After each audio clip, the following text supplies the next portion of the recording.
mundo ha progresado exponencialmente durante el último siglo, en gran medida gracias a la difusión de conocimiento y a las innovaciones tecnológicas. Sin embargo, este progreso ha dado lugar también a nuevos retos. El cambio climático, el agotamiento de recursos no renovables y la inequidad en el acceso a bienes y servicios ponen desafíos posiblemente existenciales para las próximas generaciones. En UTEC Posgrado creemos que el progreso no puede detenerse, pero resulta crítico asegurar su sostenibilidad. Queremos que la tecnología, cuando pone al humano en el centro, puede cumplir un rol transformador. Mejora la eficiencia en el uso de recursos, permite energías y procesos más limpios, aumenta el alcance y la transparencia de las soluciones financieras, democratiza la salud y la personaliza, entre muchos otros. Por eso, con la convicción de que un futuro mejor es posible, asumimos el reto de formar y movilizar a las personas llamadas a construirlo. Profesionales inconformes con el status quo que sienten urgencia de actuar frente a los retos más desafiantes. En UTEC Posgrado enfrentamos los desafíos de la humanidad con optimismo, pero con un permanente llamado a la acción. Imaginar un futuro mejor nos moviliza, pero construirlo es lo que nos define.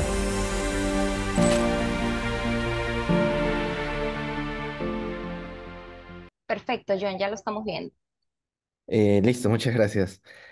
Bueno, primero que nada, chicos, buenas noches a todos. De verdad, de adelantado les agradezco mucho su participación en esta pequeña clase que vamos a tener, que más que nada, como han visto en el título, es un poco una sesión un tanto introductoria para medir conceptualmente lo que es Deep Learning y las capacidades que tiene a nivel general como aplicación, comparada a otras técnicas tradicionales también de Machine Learning o de ciencia de datos.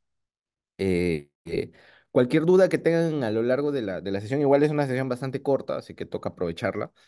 Pero igual, cualquier duda que tengan o cualquier comentario que quieran hacer es completamente bienvenido. Lo pueden dejar por el chat o también si se permite prender el micro, también bienvenido. Este, por mi lado, no hay mucho más que pueda decir ya luego de la presentación que ha realizado el Milady. Bueno, básicamente, haciendo una pequeña corrección, ya voy a cumplir 10 años en este tema de aplicaciones de Machine Learning y de Deep Learning. Digamos que siempre me ha apasionado desde la carrera universitaria, al igual que muchos de ustedes, me imagino, y es como ustedes deben imaginarse, un mundo bastante grande y apasionante, donde en realidad cada día hay un avance tan grande que uno tiene que estar constantemente estudiando. Y si bien es cierto, las aplicaciones de Deep Learning, como las que vamos a ver el día de hoy, eh, han tenido una boga internacional, pero poco a poco, digamos, se está extendiendo en países como los de Sudamérica. Es una ola que está llegando y, bueno, cada vez más va a llegar con más fuerza, ¿no? Cada día las aplicaciones que se tienen en mercados como los nuestros van creciendo y las industrias están también más interesadas en explorar este tipo de técnicas para buscar soluciones, digamos, más potentes. Es tal cual el escenario que vivíamos, por ejemplo, hace 8 años, hace 5 años más o menos, donde todavía se estaban comenzando a explorar en países de Sudamérica como nosotros, temas relacionados a Machine Learning, ¿no? Porque hasta ese entonces todavía estaba, digamos que el mundo de la analítica estaba concentrado en metodologías tradicionales, ¿no? Hablemos de regresiones, de árboles, de random forest, etcétera. Pasó el tiempo, como que se han ido explorando cada vez metodologías de más black box, ¿no? Máquinas de soporte vectorial, lo que conocemos como boosting también, y otras metodologías más automáticas. Entonces, siempre hay un avance en cuanto a lo que es analítica.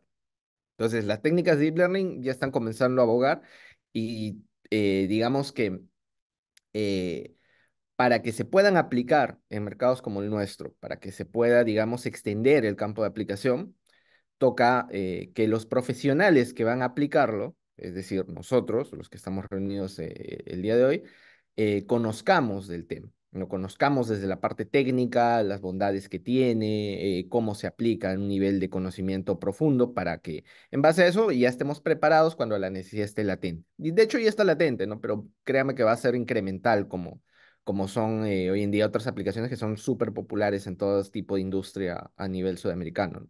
Y bueno, ya ni hablar si salimos de Sudamérica, como saben, esto es lo que más se aplica en todos lados. Pero bueno, dicho esto, ¿qué vamos a ver en la agenda de hoy? 4 puntos importantes. Primero vamos a hablar un poquito del impacto de la IA a nivel global, ¿no? Para que, digamos, relacionen un poquito el tema de Deep Learning con IA. Vamos a hablar algunas definiciones de lo que decía, a grosso modo. Y luego el foco, o digamos, lo interesante de esta sesión va a ser el punto 3, donde vamos a entender las capacidades que tiene el Deep Learning y por qué se diferencia de otras técnicas de Machine Learning tradicionales, ¿no? ¿Dónde está, digamos, la ganancia importante que se genera con esta técnica y por qué de paso son más complejas? ¿No? ¿Dónde está, digamos, lo interesante acá? Y pues por último vamos a conversar un poco de en qué escenarios vale la pena utilizar Deep Learning hoy en día, sobre todo en industrias como en las que estamos habitualmente acostumbrados a trabajar hoy en día, ¿no? Entonces vamos a estar en eso el día de hoy. Voy a continuar para no extenderme. Ya saben, cualquier pregunta igual me la dejan ahí por el chat y la revisamos digamos, en su pertinente momento. Vámonos. Ahí está. Ya, bien. Primero, el impacto de la IA. Cuando hablamos de IA, creo que ya la mayoría hoy día, si ya no has escuchado de IA, sería bastante raro, ¿no? Hace unos 5 años atrás estábamos hablando de otra cosa, pero hoy en día ya está bastante latente, ¿no? Comenzando por el chat GPT de OpenAI. OpenAI, como saben, es una industria que empezó años atrás por fundación de Elon Musk y pues poco a poco ha ido generando, digamos, popularidad a través del medio. La aplicación que pues los hizo saltar a la fama fue el ChatGPT, que actualmente ya está en una versión un poco más avanzada, el cual, valga decir verdades, es un modelo de inteligencia artificial el cual es gigantesco, ¿no? Si no me equivoco, la versión 4 tiene billones, más de 4 billones digamos, de parámetros, ¿no? Que quien está un poco relacionado con la complejidad de un modelo, más o menos hay que se hace la idea.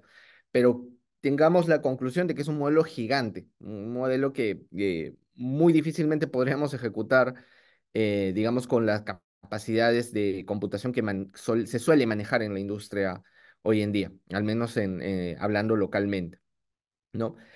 Y bueno, ha saltado a la fama por todas las capacidades que tiene, ¿no? Es un modelo de lenguaje natural al cual tú puedes comunicarte, puedes hablarle y pues te va a responder porque está entrenado con distintos tipos digamos, de información o conversaciones que han habido en el pasado, ¿no? Ahí hay un esquema analítico de cómo se crean estos modelos también de lenguaje natural, ¿no? Como digamos es el proceso de entrenamiento y a nivel de modelo, ¿no? ¿Qué tipo de data se necesita? ¿Cómo se trata esta data? ¿Qué se espera como output? ¿Y cuál es el proceso de entrenamiento? ¿Qué es lo que se suele revisar ya desde un punto de vista un poco más técnico, ¿no? Ya cuando te quieres zambullir en lo que es el desarrollo de este tipo de modelos.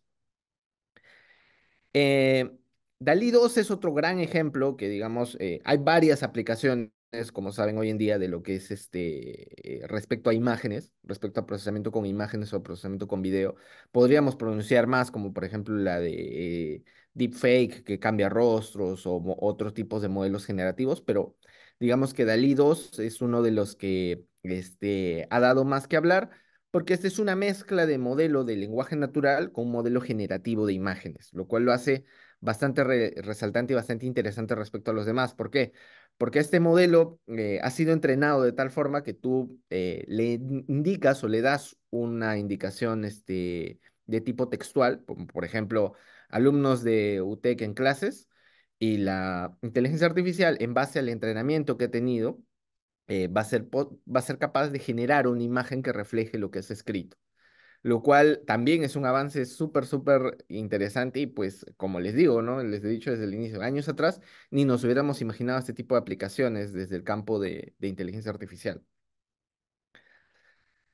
Por pasar rápido, hoy en día los autos autotripulados, los autopilots, están ya más desplegados que antes. Antes se hablaba como una posibilidad, hoy en día ya hay automóviles de este tipo, andando por las calles de Estados Unidos, por las calles de Europa, ¿no? Tú pides un taxi y te llega un auto de prueba de este tipo, ¿no? Con sus fallas todavía hay mejoras, pero ya es una realidad, algo que años atrás lo hubiéramos visto como un concepto 100% de ciencia ficción, ¿no? Watson DBM y valga decir verdades, Watson DBM a nadie le da tanta bola hoy en día en el ámbito, pero es una de las aplicaciones de inteligencia artificial que ha tenido, digamos, ha sido uno de los pioneros, ¿no? Empezó como, digamos, un modelo, una inteligencia artificial que ayudaba con los diagnósticos de salud a médicos, ¿no? Y hoy en día se ha extendido ya para diferentes tipos de decisiones en negocio y etcétera, ¿no? Digamos que ha tenido también su proceso de avance. Pero lo que no se menciona mucho es que es una de las, digamos, pioneros en este campo de decisores de inteligencia artificial de este tipo, ¿no? Así populares. Eh, lo cual, pues, nada, es un dato resaltante también alrededor de Watson de IBM. Y por último, entre las aplicaciones resaltantes o las más sonadas actualmente a nivel del mundo, también vale mencionar AlphaFold de DeepMind, que es una inteligencia artificial que es un poco más especializada en el ámbito de la medicina, pero digamos que para no complejizar un poco la aplicación que tiene esta inteligencia artificial y que sí entiendan por qué es importante, es porque esta inteligencia artificial sirve para un proceso en medicina que es aislar cierto tipo de células con el objetivo de generar, digamos, procesos de cura o medicamentos, lo cual, digamos, a la fecha ha generado mucho valor en los últimos años en el desarrollo experimental de curas ante distintos tipos de enfermedades o creación de lo que son medicamentos. Entonces, AlphaFold también, pese a que no tiene una aplicación tan del día a día como sacar tu celular y usarlo para algo, créame que está causando, digamos, un gran impacto a nivel de la industria de la medicina hoy en día y es de las 5 inteligencias artificiales más grandes del mundo actualmente. Entonces, en base a esto, nos damos cuenta o podemos encontrar un patrón general a través de todas las inteligencias artificiales que hemos visto, ¿no? O sea, como que pareciera que hay ahí una entidad que realiza cierto tipo de tarea específica.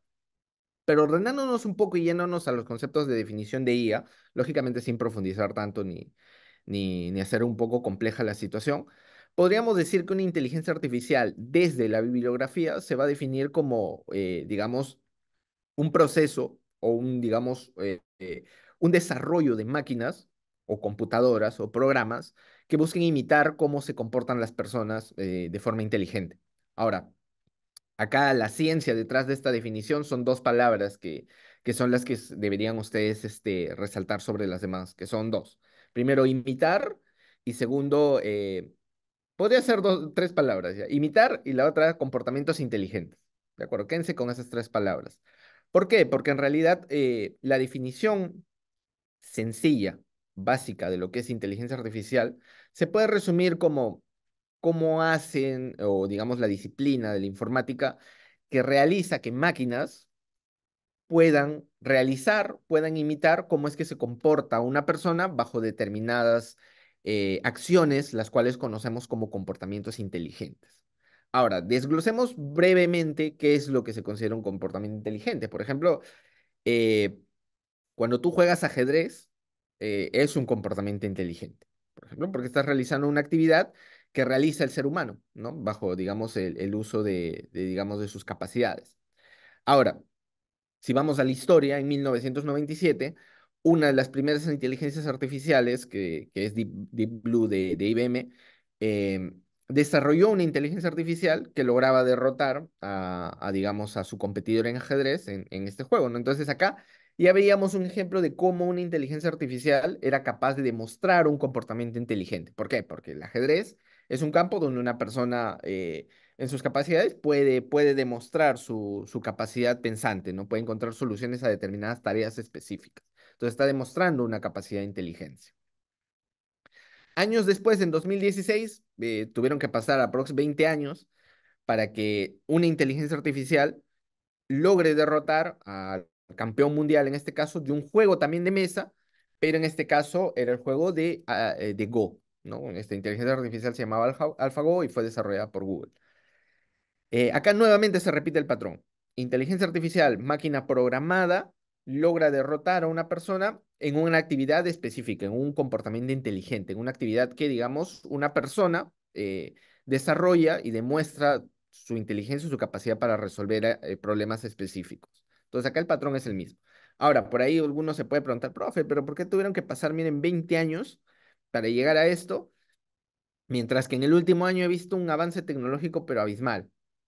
Eso ya es un contexto un poco más grande a nivel general, pero digamos que luego de esta polémica que hubo en el 1997, hubo un periodo de congelamiento por varias barreras, tanto metodológicas como tecnológicas, que impidieron el avance de la inteligencia artificial y el desarrollo de esta área de estudio, la cual se impulsó o reimpulsó luego del 2005, más o menos cobró vuelo a través del 2010 aproximadamente, y en el 2016 logró este avance.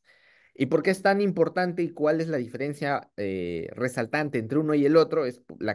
Para simplificar las cosas, la cantidad de posibilidades que tiene el Go en una jugada respecto a las que tiene el ajedrez. Pero dejémoslo ahí. 2018, misma historia, pero esta vez con un juego en línea, un juego de estrategia en tiempo real, el cual es StarCraft, para quien no lo conozca, es un juego muy parecido a esos jueguitos de estrategia que hay hoy en día en el celular, donde uno mueve fichas, mueve personajes y va tomando decisiones a medida de que el juego se va desarrollando. Entonces, esta inteligencia artificial logra derrotar a lo que es un grupo de jugadores profesionales, pues en lo que están tan especializados en realizar. Entonces, acá nuevamente se repite el patrón. Entonces, si simplificamos un poco todas las situaciones y todos los escenarios que estamos viendo para simplificar el escenario de inteligencia artificial, vamos a poder decir que una inteligencia artificial va a tratar de imitar tareas específicas que va realizando un humano, un ser humano. Ahora, profe, tú me puedes decir una tarea específica como, por ejemplo, jugar este jueguito que ves acá, jugar ajedrez específicamente, pero algo que sí me gustaría que quede bien claro es que a la fecha la inteligencia artificial es capaz de replicar actividades del ser humano, pero a nivel de tareas específicas, lo cual se denota desde la bibliografía como un comportamiento de inteligencia de tipo débil, porque es una tarea específica, ¿de acuerdo? Como por ejemplo todas las que hemos visto ahorita, por ejemplo. Sin embargo, si toda una inteligencia artificial, por ejemplo, que ha sido entrenada y ha sido desarrollada para una tarea específica como caminar, como lo que vemos a la izquierda, la pones a realizar otra actividad, como por ejemplo jugar fútbol, no va a poder. Pues porque está entrenada para algo específico, pero no tiene la capacidad de resolver problemas para los cuales no ha estado dentro de su scope de entrenamiento inicial. Esa es la importancia y la diferencia que tiene una inteligencia artificial de este tipo respecto a un ser humano, por ejemplo. Nosotros como seres humanos podemos desarrollar distintos tipos digamos, de tareas, resolver distintos tipos de escenarios, demostrando una inteligencia más compleja, la cual es llamada un escenario de inteligencia fuerte, mientras que las máquinas pues están limitadas al proceso de entrenamiento. Esa es la importancia inicial que tenemos que entender de hasta dónde llega la inteligencia artificial. Por lo tanto, una inteligencia artificial podría barrernos en cualquier actividad. Podría. Por ejemplo, acá en esta de acá, si tenemos en cuenta el cansancio de la persona, el estado anímico, la velocidad que puede alcanzar una máquina, puede ser que la máquina esté entrenada para siempre derrotar al ser humano. Pero digamos que esta máquina luego no se va a parar a ver televisión en su sala para descansar, como para que se hagan una idea de a lo que me refiero. Entonces, todo lo que les he estado tratando de explicar converge en la palabra de comportamiento inteligente. Porque nosotros, cuando hablamos de que una inteligencia artificial busca imitar este comportamiento inteligente, hay distintos tipos. Y ahorita que hemos visto ya como 10 tipos de distintos comportamientos inteligentes, ¿no? Como por ejemplo caminar, como jugar este jueguito de mesa, jugar StarCraft. O sea, son demostraciones de inteligencia, digamos, de inteligencia o comportamiento inteligente que tiene el ser humano. Ahora, como todo en toda ciencia, como todo en todo campo de aplicación, toca esquematizar las cosas, toca tratar de simplificar, agrupar para luego abarcar y resolver. Entonces, lo que hace el campo de la inteligencia artificial es agarrar y decir, ok, hay varios tipos de aplicaciones de inteligencia artificial, pero toca agruparlos para resolverlos. Entonces, a partir de eso, nacen grupos generales de demostraciones de inteligencia o comportamiento inteligente del humano. Como por ejemplo, cuando nos movemos, cuando caminamos, cuando resolvemos actividades motoras. Cuando identificamos objetos a través de nuestra vista, ¿no? Cuando reconocemos objetos, cuando entendemos la información de nuestro mundo a través de la vista. Cuando nos comunicamos por texto o cuando hablamos. Cada uno de estos campos es un campo de estudio dentro de la inteligencia artificial, como por ejemplo la robótica, el campo de computer vision, el natural language processing y el estudio de la voz. Sin embargo, dentro de todas las capacidades que tiene un ser humano para demostrar comportamiento inteligente, hay una que es de las más interesantes que tiene. ¿Cuál será? Para entenderlo, me gusta siempre hacer una comparación de un niño recién nacido. Un niño recién nacido tiene la capacidad de caminar, pero no sabe caminar. Tiene la capacidad de hablar, pero no sabe hablar. Tiene la capacidad de leer, pero no sabe leer. Y tiene la capacidad de identificar objetos con la vista, pero no sabe todavía desarrollar ese proceso. Pero sí tiene una capacidad con la que nacen todos nosotros nacemos, que es la más, no sé si la más importante de todas, pero sí la más interesante, que es la capacidad de aprender. Entonces, ese campo de estudio dentro de la inteligencia artificial es pues el campo del machine learning. Es el proceso en el cual la inteligencia artificial busca hacer o busca que las máquinas logren aprender por sí solas. Y ahí es donde, eh, digamos, radica ya toda la importancia, todo el valor que tiene el proceso de desarrollo de metodologías de machine learning. ¿Por qué, profe? Pues porque hay una diferencia importante en la capacidad de velocidad de aprendizaje que tiene una máquina y también la complejidad de resolución y el formalismo que puede tener de aprender situaciones comparadas a las que puede tener un humano, un conjunto de seres humanos. Se los pongo así de fácil. Tiempo atrás, los bancos, para admitir personas, para vender créditos, disponían de una persona, de un ejecutivo, que pues levante información, converse con la persona a la cual estaba postulando el crédito. ¿No? Y en base a esta persona y a sus años de experiencia y a analizar a la persona, decidía si le aprobaba o no le aprobaba el crédito. ¿Cómo lo hacía? En base a su aprendizaje, a su experiencia, a su interacción con los usuarios y a su, digamos, feeling de saber si es que el cliente iba a pagar o no iba a pagar un crédito. En cambio, con una técnica de machine learning, la máquina, el programa, el algoritmo va a aprender de forma automática de todos los patrones que hacen que un cliente pague o no pague. Y no solamente en esta aplicación, ¿no? Por ejemplo, también un ejemplo que me encanta utilizar, por ejemplo, en el curso de sistemas de recomendación, es cuando tú, por ejemplo, bueno, puede ser tú o tu mamá, como la mía, por ejemplo, que va al mercado y tiene su casero, ¿no? Y el casero ya la conoce porque la ha aprendido de interactuar con todas las caseras, ¿no? Y sabe, dice, a ella le gusta comprar siempre fruta. Entonces, mire, casera, te trae esta fruta fresca. Pa. Y ya tiene un concepto de conocimiento por detrás. El machine learning hace lo mismo, pero a gran escala. En base a la información de las personas, va a conocerte y va a aprender de esas personas y va a saber, por ejemplo, en este caso, qué preferencias tienen, ¿no? Y así es como nacen, por ejemplo, los modelos de inteligencia artificial basados en sistemas de recomendación. Entonces, este concepto de aprendizaje automático es muy interesante y, digamos, hace la potencia que tiene el machine learning. Entonces, ya no vamos a programar, por ejemplo, que en mi máquina camine, sino programaremos que aprenda a caminar, ¿no? Con Machine Learning va a aprender a caminar en determinadas situaciones. Y es todo lo que han hecho en realidad las aplicaciones que les he mencionado, ¿no? Si retrocedemos un poco así rápidamente, ¿para qué ha sido entrenado, por ejemplo, el chat GPT? Ha sido entrenado para responder de forma correcta, ¿no? Para darte una respuesta satisfactoria como cliente en base a las conversaciones que han sido utilizadas para el aprendizaje de este modelo. Este modelo de OpenAI ha aprendido a generar imágenes, ¿no? Ha aprendido digamos, a través de texto, realizar una imagen y a devolverla como salida, como respuesta.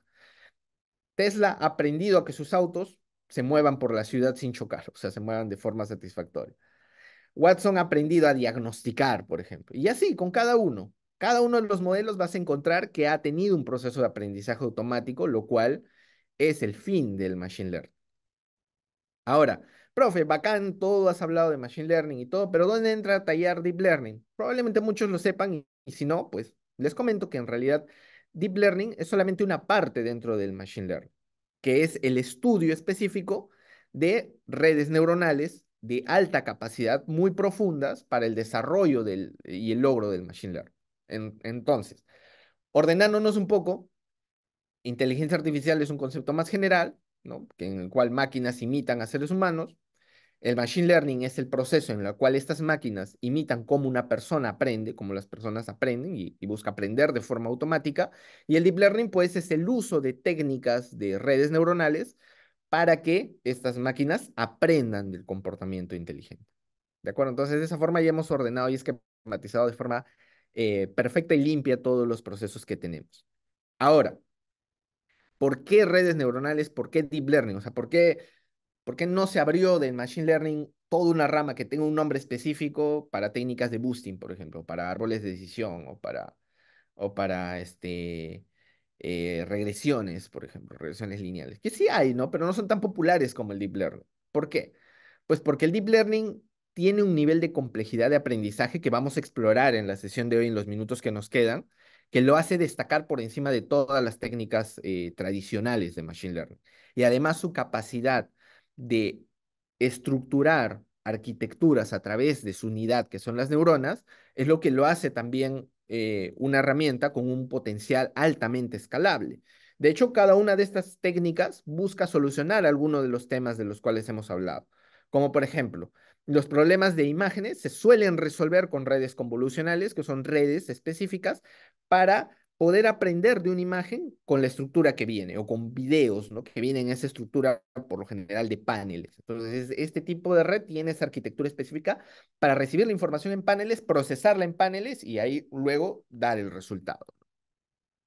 Las redes recurrentes, por ejemplo, son también la misma metodología, pero aplicada o con la estructura definida para tener un factor de memoria a través del aprendizaje. Muy útil, por ejemplo, para la creación de series temporales o también para los modelos de lenguaje, porque en los modelos de lenguaje, como saben, cuando estoy hablando ahorita, cada palabra que digo después de la siguiente tiene una secuencia, una importancia. Entonces, los modelos de lenguaje se suelen trabajar por eso con estos tipos de modelos, ¿no? Porque aprenden de la recurrencia, de la, digamos, de la secuencialidad que tiene la información.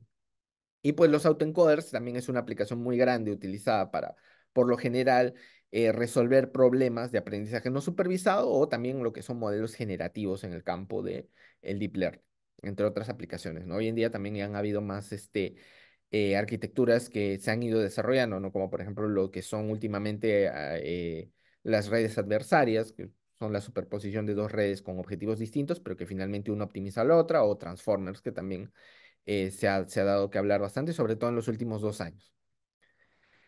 Pero bueno, ¿por qué tienen una alta capacidad las redes neuronales? ¿Por qué es, digamos, resaltante lo que se puede hacer con Deep Learning?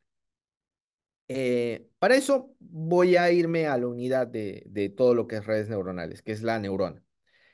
Si no lo conocían, igual se los comento, las neuronas artificiales vienen inspiradas de lo que son las neuronas biológicas, ¿no? Y también cómo se interponen las redes de neuronas biológicas. ¿De acuerdo? Entonces, una neurona artificial, como es la que vemos acá, está inspirada en una neurona biológica.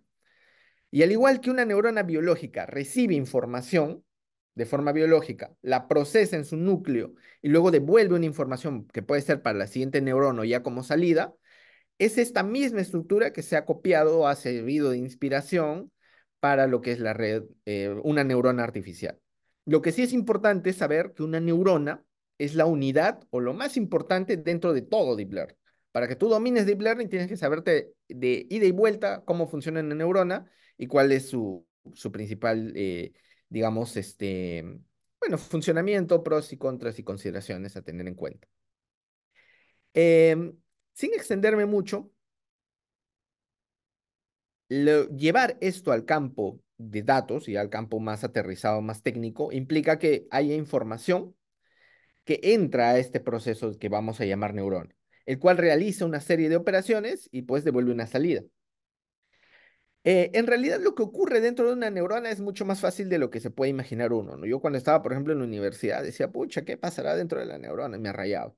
Luego cuando estudié y entendí, me di cuenta que en realidad era tan fácil como, por ejemplo, asignarle pesos, que en el campo del deep learning son llamados pesos sinápticos, a cada una de las variables, y esto se va a asemejar en primera instancia a lo que es una regresión lineal, que estoy seguro que la mayoría de ustedes sí lo conocen, ¿no? Que trabaja, digamos, a partir de una combinación lineal, porque es una función lineal en realidad. Lo único que faltaría acá para que esto sea completamente una regresión lineal, pues es agregarle lo que llamamos el término de intercepto, ¿no? Que le da el nivel. Esto en el campo del deep learning es llamado el término de perturbación bias. De esta forma queda estructurada ya una neurona. Y acá nadie me va a nadie me va a dejar mentir. Esto, así como lo vemos, es una regresión lineal tal cual. Ahora, Hay un tema de escalamiento que no voy a tocar en esta sesión porque ameritaría un poco más de tiempo, pero digamos que para que se puedan interponer varias neuronas de una forma satisfactoria, eh, no se puede trabajar con esquemas lineales, porque los esquemas lineales, cuando los combinas, terminan dándote esquemas lineales. Por lo cual nace una necesidad de a este esquema agregarle simplemente un término de deformación al final, que por lo general se trabaja con funciones sigmoides, pero hay otras populares como la ReLU, tangente hiperbólica y un montón de funciones que se trabajan en el campo. ¿De acuerdo? Pero supongamos que le agregamos una función sigmoide al final. Esto ya es una estructura básica para una primera neurona. Pero si queremos hacer sencillas las cosas, eso de acá técnicamente, en papel, en la práctica, es exactamente lo mismo que una regresión logística, ¿no? Para quien le suena la técnica, ¿no? Es una regresión logística. Ahora, a partir de esto me gustaría hacer un experimento. Mire, vamos a ir a una página a la cual les voy a compartir luego al finalizar la sesión para no extenderme, donde quiero que vean esto de acá. Este es un playground que te permite hacer comparaciones de distintos tipos de modelos, ¿no? Acá, por ejemplo, tenemos puntos rojos y tenemos puntos morados. Acá la técnica que nosotros escojamos va a tratar de aprender a reconocer los puntos morados de los puntos rojitos. Entonces, acá tenemos una gama y serie de distintos tipos de técnicas, ¿no? Lo que nosotros vamos a tratar de crear con el modelo es algo llamado decision boundary o contorno de decisión. Ese contorno de decisión va a ser una función que nos va a delimitar o nos va a separar en problemas de clasificación dos tipos de clase o más. En este caso particular, dos tipos de clase. Entonces, si yo aplico una regresión lineal, bueno, acá no me da la opción. Bueno, creo que un perceptrón aplicaría como una regresión lineal si es que tiene una función lineal de salida, pero si nosotros aplicamos, eso se va a buscar resolver con una línea, ¿no? Lo cual no es tan óptimo. Si le aumento iteraciones, se va a aproximar más. No me deja más. 30. Bueno. Bueno, pero el punto es que con una línea, con una regresión lineal, no podrías del todo separar este tipo de problemas porque lo que va a pasar es que una línea no puede separar linealmente estos dos puntos porque hay un proceso de curva, ¿no? Cosa que sí lograrías, por ejemplo, con un árbol de decisión. Un árbol de decisión con escaleritas va a tratar de aproximarse a ese comportamiento no lineal o ese decision boundary no lineal. Una máquina de soporte vectorial con kernel también por ahí se aproximaría, ¿no? Y hasta acá, si tú aplicas una red neuronal, pues también no debería haber ningún problema. Una red neuronal incluso con una neurona, porque va a separar de forma perfecta, digamos, los dos puntos a través de una función de línea, ¿no? Que bueno, se va a aproximar a una línea, pero ahí es lo que estoy tratando de hacerles llegar. ¿De acuerdo? Entonces, esto es para comparar distintos tipos de técnicas. Ahora vamos a irnos a esta de acá. Esta de acá es un poco más especializada ya para redes, ¿no? Es el playground de TensorFlow. Acá lo que vemos es el mismo problema. Tengo puntos rojos y puntos azules y estoy tratando de crear un decision boundary que me separe ambos mundos. Entonces, si yo entreno este modelo, le doy acá en entrenar, voy a lograr una separación con mi modelo de red neuronal. Sin embargo, ¿dónde comienzan a fallar los modelos o dónde generan ya complicaciones a través del aprendizaje? Cuando trato de resolver problemas más complicados. Miren, ¿qué es lo que pasaría si yo trato de entrenar un modelo con estas características? Tengo los naranjas por fuera y los azules por dentro. O un problema como este de acá. Miren, tengo los naranjas a los costados y los azules a los costados. Si yo lanzo un problema con una neurona, con solamente una neurona que me ayuda a separar linealmente los dos puntos, no voy a lograrlo. No va a haber forma, porque es imposible, teóricamente es imposible separar los puntos con líneas. Esto trata de emular un escenario complejo. En la vida real, los problemas de resolución, los casos que nos vamos a encontrar en el desarrollo de Machine Learning van a presentar escenarios complejos. La data no siempre está tan bonita como para separarla linealmente, como estamos viendo, o crear modelos que se ajusten tan directamente. Entonces, ahí es donde entra lo interesante que tiene el deep learning a diferencia de otras técnicas más tradicionales, que es que No necesitas trabajar solamente con un esquema de una sola neurona. Tú cuando comienzas a fusionar neuronas a tu sistema, cuando comienzas a trabajar con redes, generas interacciones a través del esquema que hacen un modelo mucho más complejo. Pero créanme cuando les digo que es mucho, pero que mucho más complejo que trabajar un solo modelo individual. No lo voy a hacer en esta sesión, pero miren, no es por marearlos, pero más o menos si tú agarras lápiz y papel y buscas el cálculo de la salida de solo dos neuronas, te vas a dar cuenta que la salida, bajo una función de activación sigmoide, es uno entre uno más c a la menos x, y este x es uno entre uno más c a la menos x. O sea, es una función altamente compleja, la cual, al tú escalarla con más y más neuronas, pues va a generarte un modelo capaz de aprender de interacciones altamente complejas. Y además también tengan en cuenta la cantidad de parámetros o de pesos sinápticos que se usan en esquemas de este tipo para tratar de resolver el problema. Ahora, a veces complejidad no siempre significa mejor, ¿no? Pero veámoslo en el campo de aplicación. Si yo aumento acá una neurona más a mi problema, ¿qué creen que es lo que va a pasar? Acá ya voy a poder encontrar una solución al problema porque tengo dos neuronas trabajando. Entonces, estas dos neuronas ya me están generando una solución más compleja, ¿no? Acá una neurona se está especializando en identificar los naranjas de arriba y otra los naranjas de abajo. Y si yo aumento la cantidad de neuronas, tendré todavía soluciones mucho mejores. Miren, si yo aumento 4, voy a tener una solución todavía mucho mejor al problema. A veces puede generarte overfitting y todo, ¿no? Pero ese es el arte de desarrollar este tipo de modelos, ¿no? También saber controlar los factores de overfitting dentro del proceso de entrenamiento. Pero a lo que sí quiero llegar es la alta capacidad de resolución que tiene la técnica cuando la escalas, ¿no? O sea, es como lanzarte cuatro regresiones, pero de una forma mucho más inteligente y más estructurada, ¿no? Entonces, a partir de esto, tú puedes decir, profe, pero entonces, Deep Learning, ¿cuándo, no? ¿Cuándo comienzo a trabajar estructuras más complejas? ¿Cuándo necesito redes más complejas? Para soluciones, digamos, para problemas complejos, soluciones complejas. Entonces, miren, yo les voy a dejar acá igual como tarea para que experimenten este problemita de acá, el último de acá.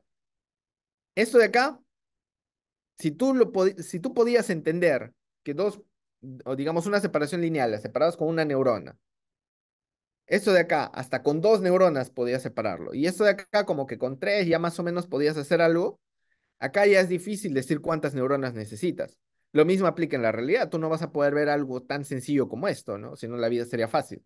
No vas a tener que adentrarte al proceso de deep learning, probar arquitecturas distintas, ¿no? Y ir escalando hasta encontrar soluciones complejas. En eso es básicamente en lo que consiste el deep learning, ¿no? Trabajar estructuras complejas que busquen resolver problemas complejos. Y asimismo, voy al último punto con esto, de lo que quería llegar. ¿Cuándo utilizar deep learning en la aplicación? El deep learning, chicos, presenta grandes o presenta la mayor parte de oportunidades de resolución de algoritmos, o bueno, en escenarios de aplicación, cuando existe mucha información. Y además también cuando hay complejidad de problemas, ¿no? Cuando hay, digamos, cuando hay problemas que no pueden ser resueltos por digamos, algoritmos tradicionales. De acuerdo, por ejemplo, eh, modelos de identificación de imágenes. Por más que querramos, un modelo tradicional no va a tener resultados satisfactorios como lo tendría un modelo de deep learning por la capacidad de profundidad que tiene el aprendizaje que tienen este tipo de técnicas. Un modelo complejo como redes va a ser, digamos, la técnica idónea para estos casos donde la complejidad es bastante alta. Igual para el proceso, para el NLP también, como les decía anteriormente, un modelo tradicional pues se va a quedar, la verdad, bastante corto. Entonces, en esos escenarios donde la complejidad resalta, es donde estas técnicas pues resaltan también, ¿no? En gran medida. Y asimismo también se dice que la data juega un papel, un rol muy importante en el desarrollo, porque nosotros, por más que querramos, no podemos lanzarnos a pensar que las técnicas de deep learning van a funcionar igual o mejor que técnicas, digamos, tradicionales en escenarios donde la data es bastante escasa. De hecho, en estos escenarios donde la data es muy escasa, se recomienda trabajar técnicas que funcionan mejor en escenarios de poca data. Por ejemplo, técnicas con regularización, etcétera, como por ejemplo eh, basadas también en métodos más gaussianos. Pero aproximadamente por ahí van los tiros de este tipo de aplicaciones a nivel general. Ahora, este, finalmente, a grosso modo, digamos que para adentrarse a este tipo de aplicaciones y conocer más, acá les estoy dejando algunas lecturas complementarias y un video introductorio, pero digamos que los primeros pasos que ustedes deberían dar es adentrarse un poco al tipo de resolución que tiene una estructura de este tipo y adentrarse a cómo funcionan, por ejemplo, el backward propagation y los métodos de optimización. Que el primer método de optimización, que es uno de los más sencillos, es el método del descenso gradiente, que probablemente lo conozcan o si no, pues sería bueno que le den una chequeada porque es bastante útil no solamente para redes, sino para distintos tipos de problemas. Y ya de ahí en adelante, pues la cantidad de arquitecturas que tienen las redes, la cantidad de métodos de optimización que tienen, es pues donde ahí se comienza a complejizar un poco la situación. Pero siempre es importante tener un punto base y este punto base creo que es la parte importante para que comiencen a adentrarse. Acá les dejo algunas lecturas recomendadas que igual ahí me están apoyando, me está apoyando coordinación para ponerlas en el chat. Muchas gracias. Y además también quería dejarles por último una lecturita más, o bueno, un librito por acá adicional que si es que se animan por seguir la maestría de inteligencia artificial que está dando UTEC, les va a ayudar un montón. A mí en particular me gustó un montón también este libro. Ahí les paso.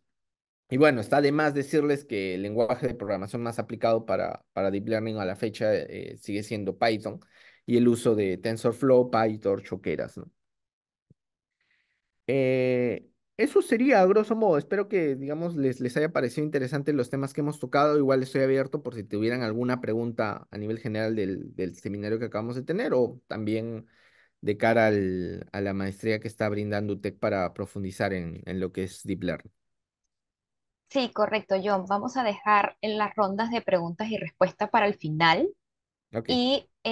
Muchísimas gracias, John, por tu presentación. A continuación, quiero cederle la palabra a Marianela Castillo, asesora comercial, quien nos comentará un poco más sobre los aspectos comerciales de esta maestría. Marianela, te escuchamos. Hola, buenas noches con todos. ¿Me ayudas con la presentación a mi David, por favor? Claro que sí. Gracias. Bueno, yo les voy a hablar un poquito de los requisitos para esta maestría.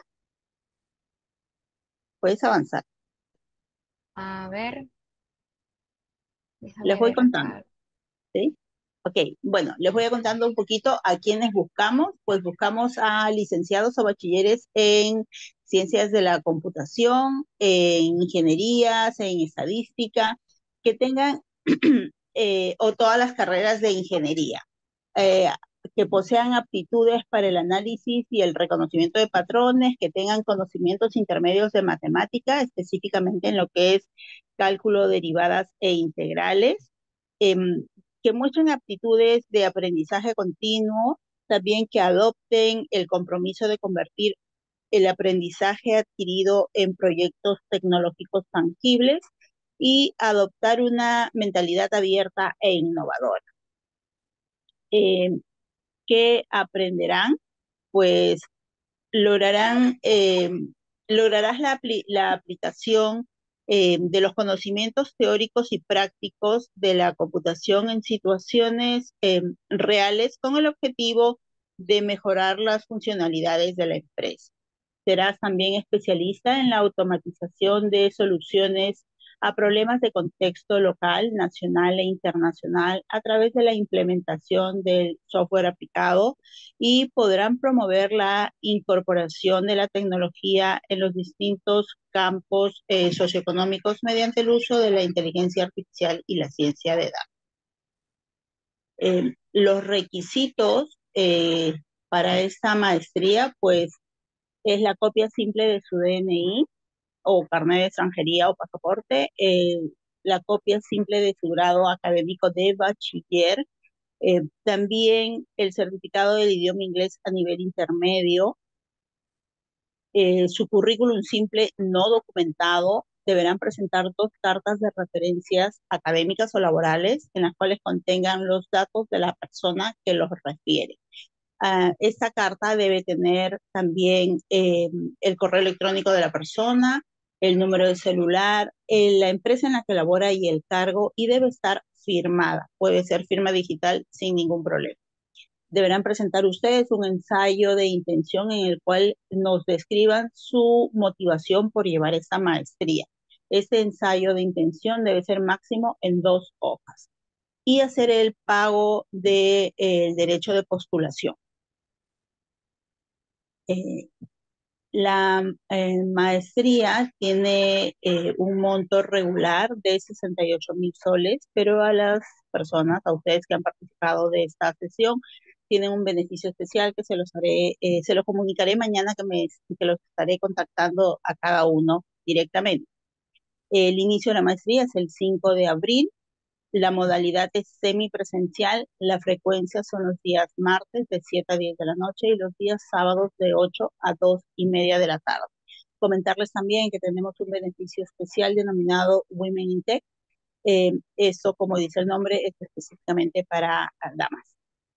Están mis datos para el contacto, mi correo, mi celular, cualquier consulta, estoy atenta para ayudarlos. Gracias.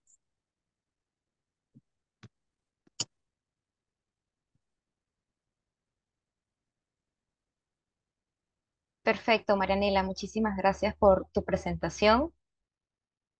Aquí les voy a compartir, aprovechando que Marianela nos ha dado una información súper valiosa, aquí les voy a dejar en el chat una información adicional para que la puedan revisar. Vamos a ver, aquí se las comparto. Y continuando con la agenda del día de hoy, a ver, chicos, muchas gracias, John, y a todos por participar en la clase maestra de esta maestría de Ciencias de Datos e Inteligencia Artificial. Si tienen alguna pregunta, por favor, este es el momento de hacerla a través del chat o el botón de preguntas y respuestas para que John aquí amablemente pueda responder a todas las inquietudes que tengan con esta clase maestra que ha brindado.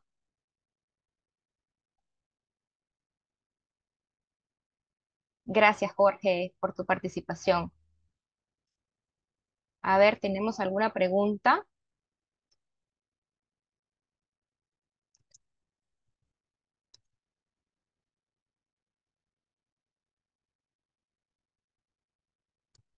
A ver, tenemos una pregunta por acá. Bien, Ciro nos pregunta, John, ¿las clases presenciales es durante toda la maestría? ¿El inglés es indispensable?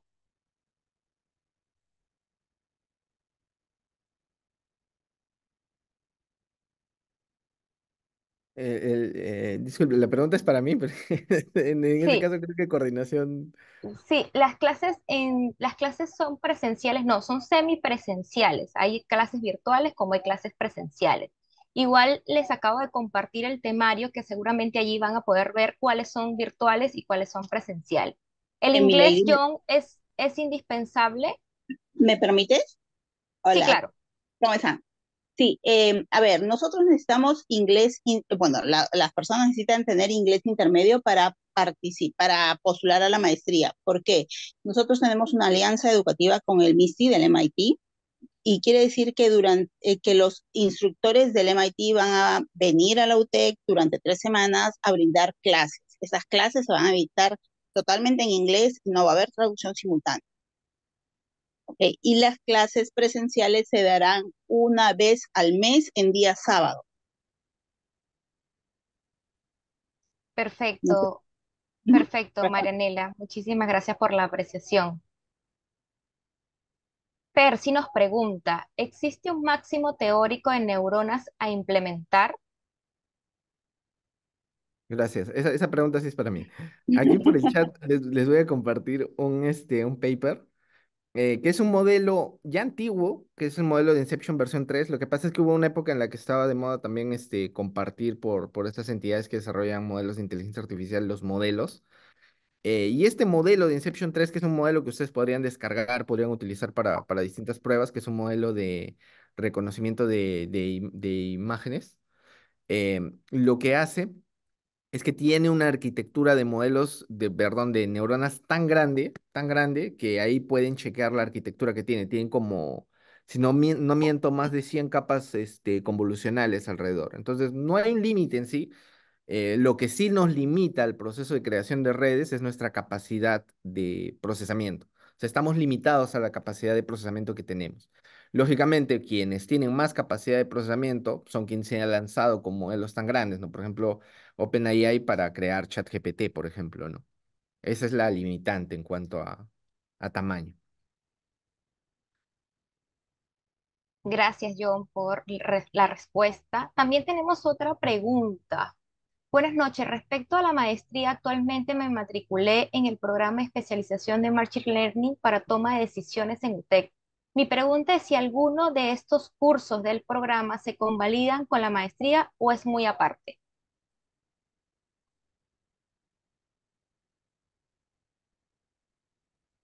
No, eh, no. Dame tus datos y te doy, mañana te doy la respuesta, pero creería que no. Pero no te quiero confirmar nada, ¿sí? Ya, perfecto, Marianela. Carlos nos pregunta, John va a enseñar en la maestría? De momento yo estoy en la maestría bueno, estoy en el curso de sistemas de recomendación que creo que no se dicta en esta maestría, pero quien está a cargo es, si no me equivoco, se me fue el nombre, pero es súper capa, es la directora de uno de los programas, creo, de Machine Learning, creo. Es súper, súper buena, o sea, eh, va a poderles aportar un montón. Bien. Marianela, ¿tienes algún comentario? La directora es Yamile Serrano. Sí, Yamile Serrano. Ujú. Sí. Perfecto.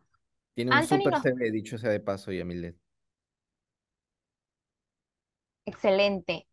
Anthony nos pregunta, buenas noches, ¿podrían comentar de alguna experiencia aplicativa en Machine Learning en el despacho de carga del Sistema Eléctrico Nacional? Yendo un poco más lejos, ¿se podrían realizar predicciones de fallas futuras o de los nodos más débiles del sistema para tomar acciones?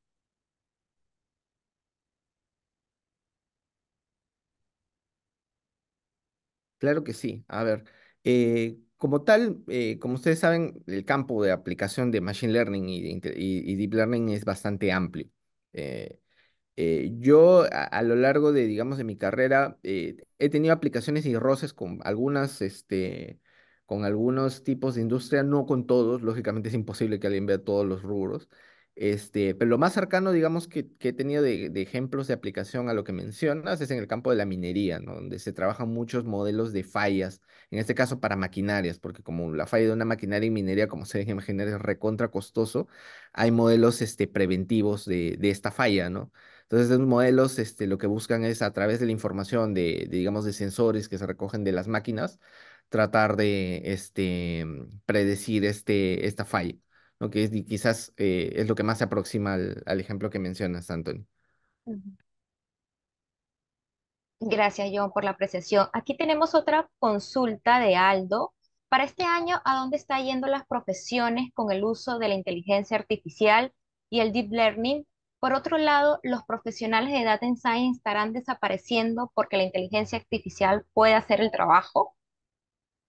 No, de momento es al contrario, ¿no? O sea, al contrario de que desaparezcan, lo que se necesita es mejorar la formación. O el data science de hoy en día, el científico de datos de hoy en día, no es el mismo de hace 5, de hace 10 años, ¿no? El de hoy tiene que tener alto nivel de conocimiento en machine learning, en técnicas modernas, en técnicas de tratamientos más modernos como codificación, encoders y otro tipo de cosas. Y además también conocimiento en redes, ¿no? En deep learning. Poco a poco el deep learning, como les digo, ¿no? Pero es algo que se está poniendo en auge y cada vez va a ser más necesario, ¿no? De acá a 5 años probablemente nos volvamos a juntar y les diré esto, absolutamente necesario que un científico de datos conozca deep learning, hoy en día, ¿no? Entonces así es la evolución. No veo una mira en la cual los científicos de datos desaparezcamos, ¿no? Siempre hay un factor humano detrás porque digamos que este proceso siempre necesita expertos por detrás que guíen el proceso de aprendizaje para evitar cometer errores, sobre todo por el impacto que tienen estos modelos en la decisión en empresas. Correcto, gracias, John. Y tenemos una última pregunta de Ángel. Nos dice, para la tesis de la maestría, ¿cómo sería? ¿Dan asesorías o tienen bancos de proyectos? Te contesto yo. La maestría no tiene una tesis como tal. Nosotros en UTEC desarrollamos un proyecto tangible, y sí tienen el acompañamiento de UTEC Ventures y también de sus profesores. De acuerdo, muchísimas gracias, Marianela, por el alcance. Veamos si hay alguna otra pregunta. Bien, creo que ha sido todo. Y antes de finalizar, me encantaría, por favor, que completen esta encuesta de satisfacción con el fin de mejorar nuestros futuros webinars. Así que ha sido un placer estar con ustedes y acompañarlos en este pequeño seminario. Y muy buenas noches para todos. Dale, muchísimas gracias, nos vemos. Hasta pronto. Gracias, John. Gracias, Marianela. Gracias a todos Gracias por a su ustedes. participación.